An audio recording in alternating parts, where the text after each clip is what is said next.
The email arrived sometime in the early morning, blinking on my screen like a cheap ornament. Subject line: Workforce Adjustment. My stomach turned, and not only because my baby was practicing gymnastics. Starbridge Systems loved cute phrases. They called layoffs a reset.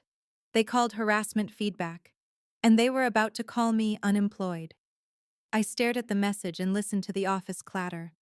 My hands hovered over the mouse. I already knew who had pushed this. Veda Crow. Veda ran payroll and treated the office like her personal court. She smiled for show, but her eyes stayed sharp. When she learned I was pregnant, she started policing my body like it came with a barcode. One afternoon, as I eased myself out of my chair, Veda appeared beside my desk with a clipboard. Mara, you have been walking slower. Everyone notices. Everyone has eyes, I said. That is not an emergency. She tapped the clipboard. You have also taken longer breaks. The handbook says 15 minutes. The handbook does not grow a human, I said. I do. Her eyebrows lifted. Your condition is not the company problem. That sentence flipped a switch. I went home furious, then returned practical. I started documenting everything. Her messages about my pace, her comments about bathroom trips, her speeches about pregnancy as a choice that should not affect output. I saved chat logs, copied emails, and wrote notes with dates and witnesses. Quietly. Thoroughly. I kept working anyway. Payroll did not care that my back hurt. If you missed a run, everyone screamed. I processed checks, fixed deductions, and answered frantic benefit questions while thinking about my two kids at home, Jace and Lila, counting down to Christmas like it was a championship. Then came the meeting. Sometime in the late morning, a calendar invite popped up. Quick sync. When I entered the conference room, the CFO, Len Rusk, sat at the table with Veda. A packet waited in front of them. Len did not offer a chair. Veda did, with a little pat, like I might obey. Mara, Len said, we are making staffing adjustments. Your role is being eliminated. My role, I repeated, or my pregnancy. Veda breathed out through her nose. This is not about that. You have performance concerns. Name one, I said. Len looked at Veda. Veda looked at her pad. Break duration, she said. Pace. Attitude.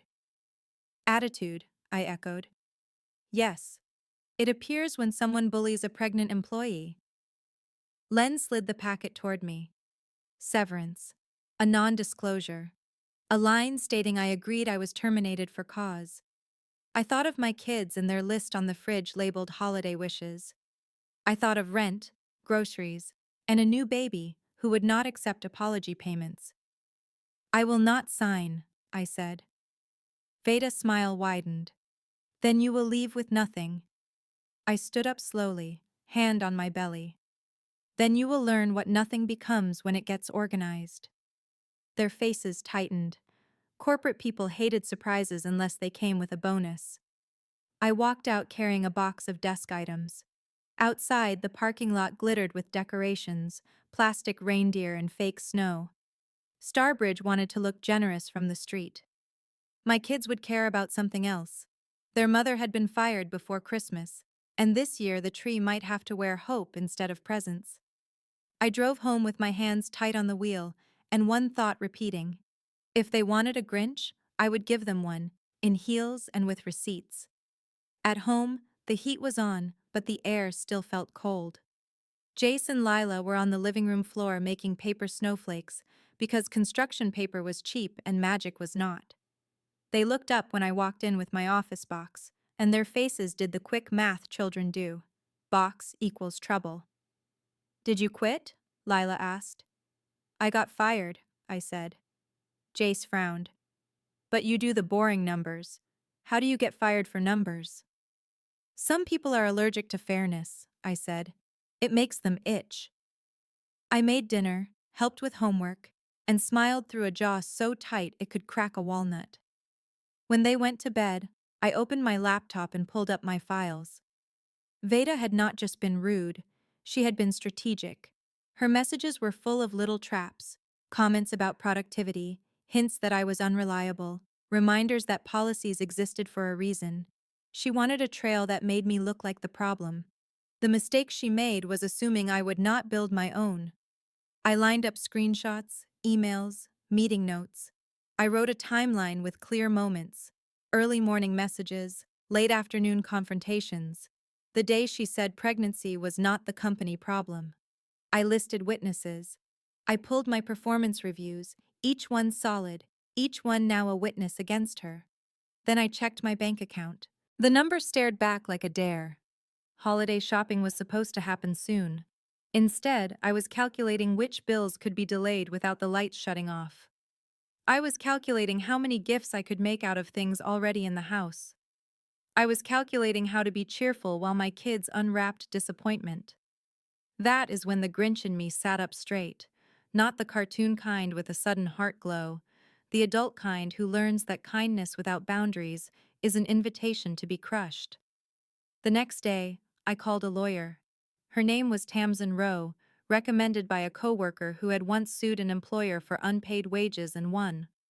Tamsin listened while I explained, and she did not interrupt. When I finished, she asked one question. "Were you pregnant when they fired you?" "Yes," I said. "Did they know?" "They made jokes at my belly," I said. "They knew." We met in her small office above a bakery.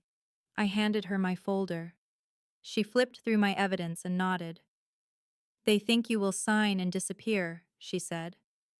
"I am tired," I said. "But scared is optional." Tamsin smiled. "That is the correct attitude." She explained my options: a demand letter, a complaint with the right agency, and a lawsuit if they refused to settle. She explained that pregnancy discrimination was not a vibe issue, it was illegal. She also explained that companies hid behind performance claims, which was why my documents mattered. Before I left, she handed me one rule. Do not threaten them yourself. Let me do that. You just keep collecting.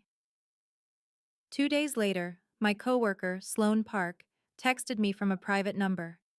"Veda is telling people you were unstable." I stared at the message until my vision blurred. Veda was not satisfied with firing me. She wanted to salt the ground. I texted back, "Write down what you heard and who was there." Sloan responded, "She said you lied about needing breaks." I laughed, sharp and humorless. Lied about needing breaks, as if my bladder was a hobby. That night, I wrapped old toys in brown paper and tied them with string. I labeled them like treasures. I also made a new folder on my computer, Starbridge Evidence. I did not want to ruin my kids' holiday. I wanted to ruin the lie that made my holiday ruin acceptable. And I was done asking for mercy from people who treated it like a weakness. Tamsin sent the first letter on crisp white paper that looked innocent enough to frame. It was not innocent. It was a blade with good manners. Starbridge Systems received it and did what guilty companies always do. They acted offended. Their counsel, Orrin Pike, replied with denial and a closing line meant to sound generous. They were willing to discuss a modest resolution, provided I signed a release and admitted no wrongdoing on their part. Modest, in Starbridge language, meant barely enough to keep the lights on. Tamsin slid the letter across her desk. "They are testing your hunger," she said. "I am hungry," I said. "Just not for crumbs." We filed the formal complaint. Paperwork is not glamorous revenge, but it is the kind that lasts. Once it was filed, Starbridge had deadlines. Deadlines meant pressure. Pressure makes people talk. Sloan kept texting updates. Veda was parading around the office as if she had personally saved the company from my uterus. She told people I had been a risk. She also told people I was going to regret making trouble. That last part mattered. Threats were useful. Threats showed motive. I asked Sloan to document everything, and she did. Dates, witnesses, exact phrases. A week later, another message arrived, this one from Ty Mott, the quiet systems guy who could fix anything except office politics. Ty wrote, I saved something you should see. My pulse kicked. I called, and Ty spoke in a whisper. I found an email chain, he said. It was in a shared folder. Veda was forwarding messages to Len. What messages? I asked. About you, he said. About how pregnancy is expensive, about how you will take leave and they will have to cover your duties, about how she can write you up for time issues. He paused. There is a line where she says, "We can remove the role and call it restructuring. Then no one can prove anything." My hand went cold on the phone. It was not a suspicion anymore. It was a plan. Can you send it? I asked. I already did, he said. To your personal email. And I saved the metadata. I opened my inbox and saw it. A forwarded thread with Veda neat signature at the bottom, as if she were sending a recipe. The words were worse than I imagined. They talked about me like I was a faulty printer. Replaceable. Costly. I forwarded it to Tamsin. She called me within minutes. This, she said, voice sharp with satisfaction, is the gift they never meant to give you. After that, Starbridge got quieter. Their next response was not offended. It was careful. They offered mediation. They also asked for my medical records and personal details, as if they could bury discrimination under paperwork. Tamsin shut that down fast, and I watched her do it with the same calm I used to use balancing payroll down to the last cent.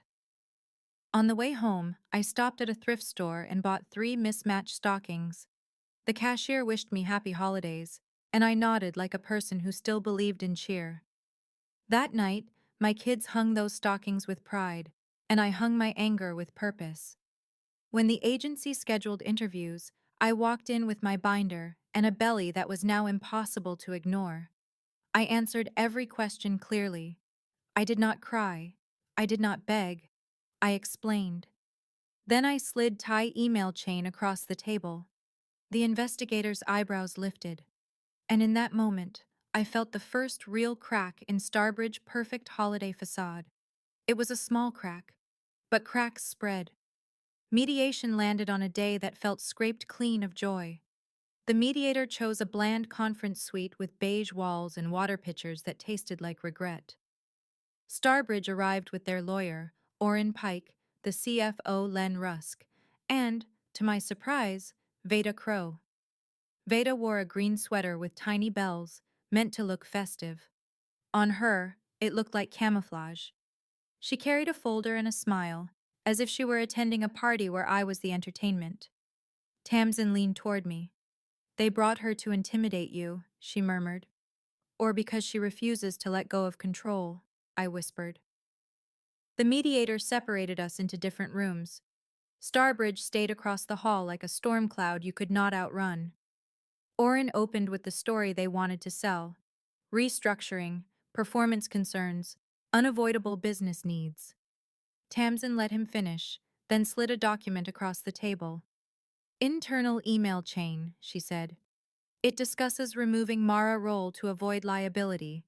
It also calls her pregnancy expensive. Orrin blinked. Len went pale. Veda did not blink at all. That email, Orrin said carefully, may not reflect the company position.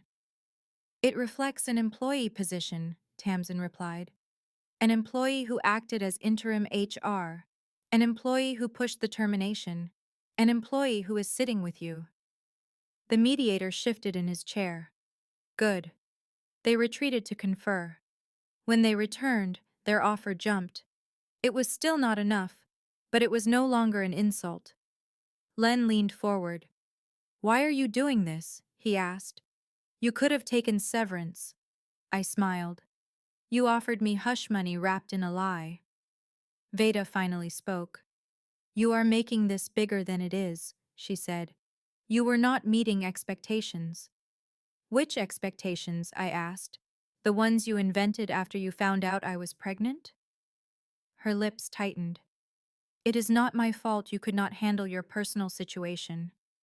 Tamsin tapped her pen. Say that again. Veda lifted her chin. It is not the company problem that she chose to be pregnant. There it was, repeated in front of witnesses. Veda believed repetition created truth. In reality, it created evidence. Offers moved back and forth for hours. Numbers rose, excuses thinned. Oren asked what I wanted, as if fairness were a menu item. I want back pay, I said. I want my benefits reimbursed. I want attorney fees paid. And I want written training and policy changes on pregnancy discrimination. Oren hesitated. That last part is unusual. It is only unusual if you plan to keep doing it, I said. By the end of the day, Starbridge agreed to a settlement number that made my lungs loosen for the first time in weeks. They agreed to training, documented, and enforceable.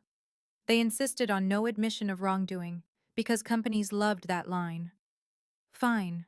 I did not need their confession. I had their signature. The mediator asked if I was satisfied. I thought of my kids, of brown paper packages, of smiles held in place by fear. I thought of Veda's face when the email chain hit the table. I am not satisfied, I said. I am compensated. Tamsin squeezed my hand.